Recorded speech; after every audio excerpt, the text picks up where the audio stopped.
السلام علیکم بینندگان گرامی. موضوع امروزی ما پیرامید و در این درس من انشاءالله همه موضوعهایی که وابسته به پیرامید است از تعریفش سر کرده دیده میبرایم. انشاءالله یکم تعریف پیرامید را دیده میبرایم که پیرامید این چی است. پیرامید بسیار رویه‌ای می باشد که هنگام پیوست نمودن نقطه داده شده بیرونی بسیار کنجه هموار به هر یک قله های این بسیار کنجه حاصل می شود. تعریف پیرامید در اکران شما موجود است. و دیگر چیز باید که ما دانیم این المنت های اساسی پیرامید است. در رسمی که در اکران شما موجود است شما مشاهده نموده می توانید که پیرامید از کدام المنت های عبارت است. قله اساسی با حرف اس اشاره شده است. قله های اساس یعنی این قله های بسیار کنجه هموار. بعد این رویه پهلویی این سه کنجه هایی که در نتیجه پیوست کردن قله اساسی به قله های بسیار کنجه حاصل شده است. تیغه های پهلویی و اساسی پیرامید این همان بسیار کنجه هموار است. و تیغه های اساس بغیر از این با بلندی این چی بود؟ پرپندیکولری که از قله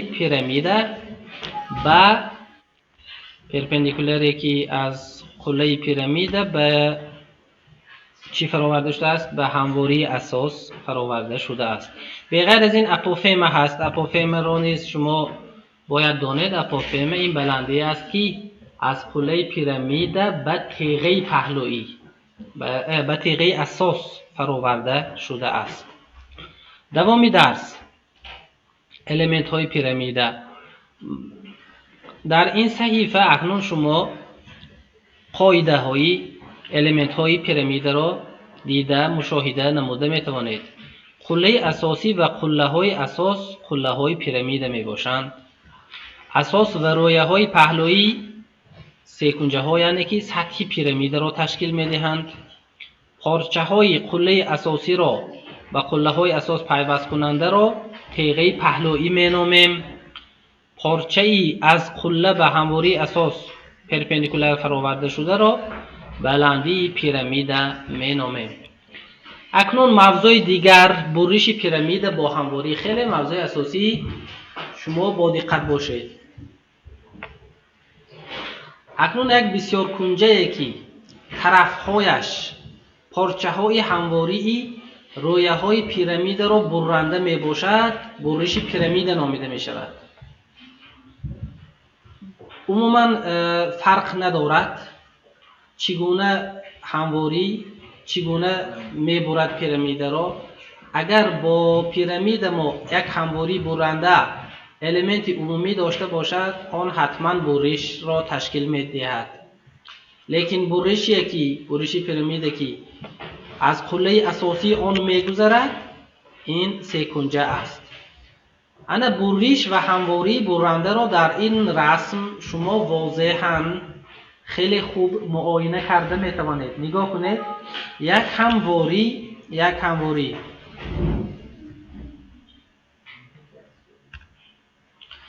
همواری پیرامید ما را می برد و از تیغه های پهلویی آن می گذرد. در نقطه های M, K و N تیغه های پهلویی پیرامید ما را می برد.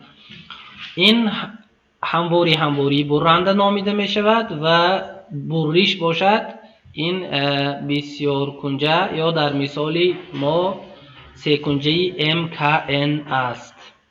دوامی درس اکنون ما ساختن برش را همراه شما دیده میبریم در تترایدر از روی سه نقطه داده شده. خیلی درس مهم است با اهمیت باشید. معنی به ما تترایدر داده شده است. تترایدری ABCD و در این تترایدر ما سه نقطه را میگیریم. نقطه های N, Q و P. بگذار N و P در تیغه پهلویی و Q در تیغه اساس جایگیر باشد. شما برش را سازید که از روی هر سه این نقطه ها گذرد. پیش از همه ما NQ را پارچه NQ را می سازیم، یعنی جدول را گرفته N را با Q پیوست میکنیم. بعد از این ما نقطه P را با N پیوست کرده پارچه NP را می سازیم. اکنون برای آنکه Q را با P پیوست کنیم ما چیکار میکنیم بچه ها؟ اول پارچه NP را ادامه میدهیم تا آن لحظه ای که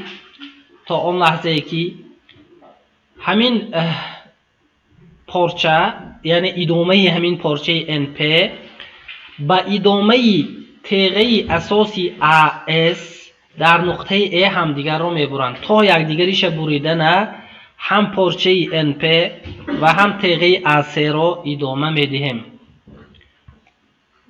در نقطه A آنها یکدیگر را میبرند همینطور.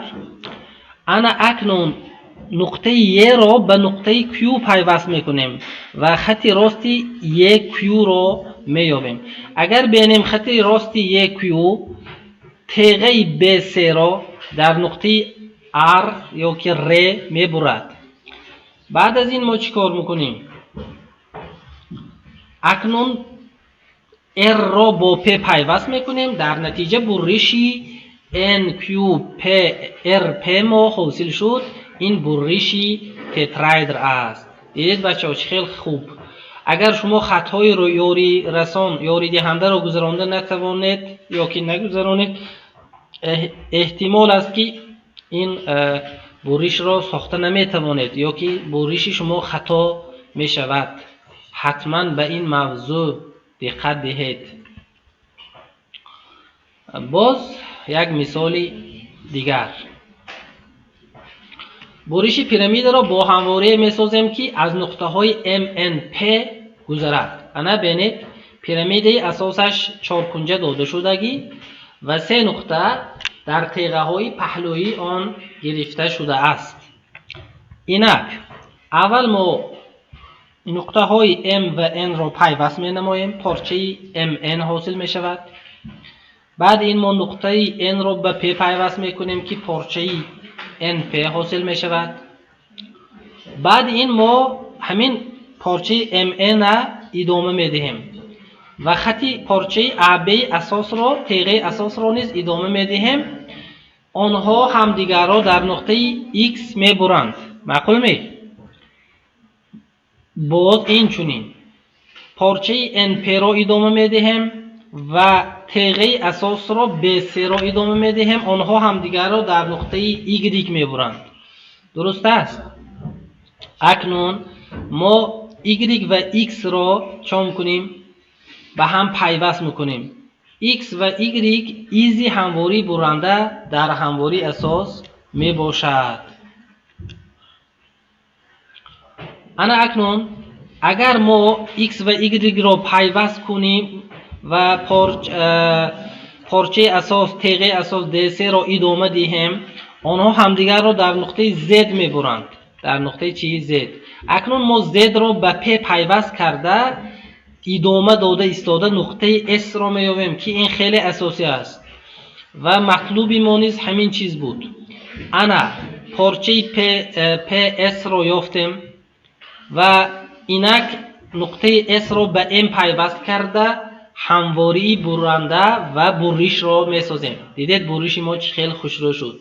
نگاه کنید بچه ها، به گذرانیدن خطهای یاری رسان امکانیت ساختن برش وجود ندارد.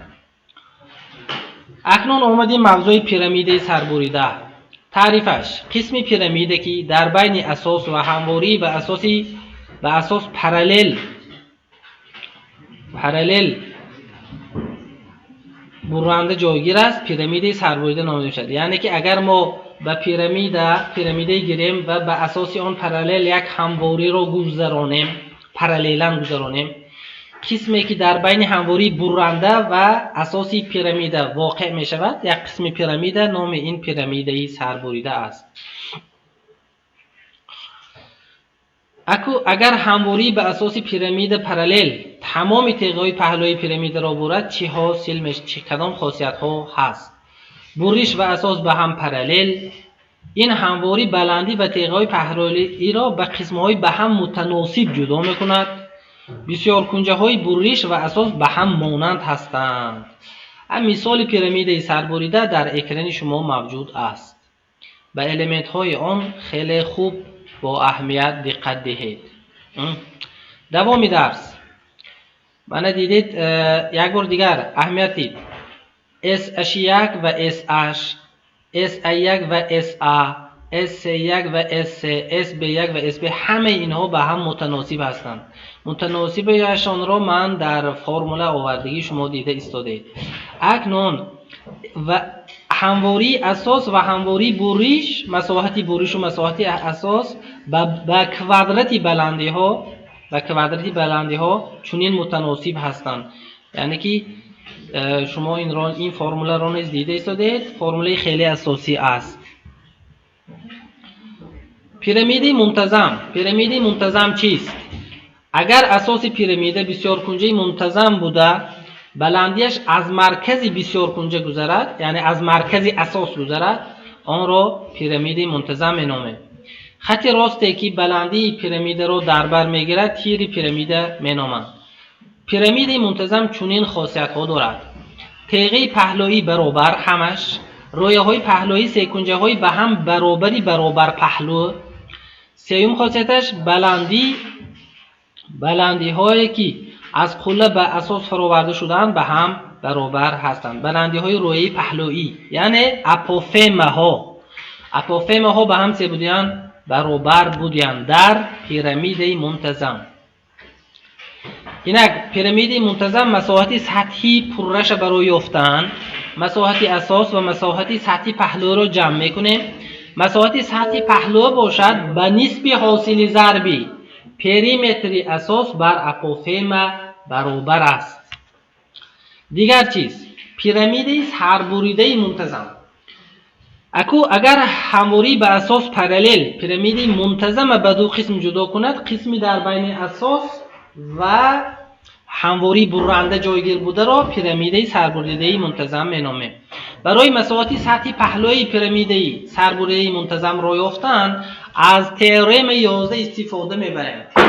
یعنی مساحت سطحی پهلوی پیرامید سربریده منتظم این کنجه به حاصل ضرب نصف سومه پریمتر اساس ها بر اپوفیما برابر است. فرموله را حتما از یاد کنید، در اکران شما موجود است. اینک بسیار رویه های مطلقا منتظم را نیز همراه شما دیده میبریم. اینها مثال های اینها کدام ها هستند؟ تتراهدر، اکتاهدر، ایکوساهدر، کوب و دودکاهدر. اینها را رسم های شما معلوم است. و بسیار رویه های مطلقا منتظم من اینجا به فرموله های آنها و فرموله سطحشان، سطحی پرهشان، مساحت سطحشان و حجمشان را آوردم. مقدار رویه ها، تیغه ها و قله های آنها را نیز در اکران شما موجود است. و بسیار رویه های مطلقا منتظم به فرموله ایلر اطاعت می نمایند. فرموله ایلر را همه شما میدونید. خیلی کمتر به زبان روسی است، چون که من این موضوع را به زبان روسی این رسم را یافتم. من فکر میکنم که همه شما ترجمه این ترمین ها را میدونید. حتما به این صحیفه نیز نقض اعتبار دهید. اینک بسیار رویه های مطلقا منتظمه اگر کشاییم یعنی چگونه شکل میگیرد در اکران شما موجود است. یعنی به زبان روسی پریمیری رزویارتک منگه گرانیکوف میگن، یعنی نشانه های کشودنی بسیار رویه ها. با همین یعنی که درس ما تمام شد. من کوتاه مختصر در 15 دقیقه موضوع های به پیرامید وابسته را پوره به شما فهماندم. سوالهای خود را و یا جایهای نافهمیده خود را یا درخواستهای خود را در کامنتاریا به ما نویسید. خیر تا درس آینده.